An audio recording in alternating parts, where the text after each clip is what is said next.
Aujourd'hui, dans les mots de la zone C, on zoome sur les AMAP. Laissez-moi, je suis dans ma zone. Laissez-moi, je suis dans ma zone.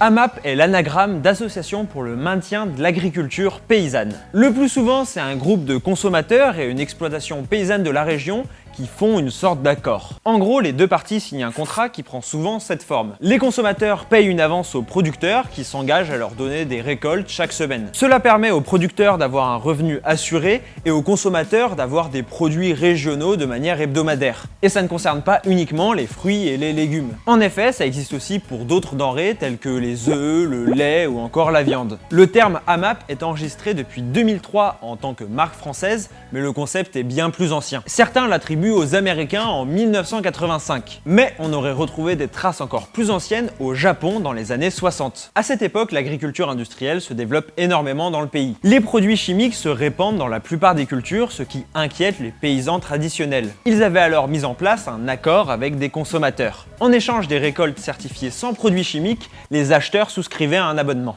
Le concept a donc plus de 60 ans. Autant vous dire que ça date pas d'hier. Aujourd'hui, le concept se développe de plus en plus en France. Comme je l'ai dit, la marque a été déposée en 2003 et depuis, elle ne cesse de s'étendre. Il y a même une charte des AMAP qui a été créée par Alliance Provence qui a donc déposé la marque. D'ailleurs, elle a été réactualisée en 2014. Il y en aurait aujourd'hui près de 1600, livrant près de 66 000 paniers à plus de 270 000 consommateurs. Et vous alors ? Vous seriez prêt à souscrire aux AMAP ?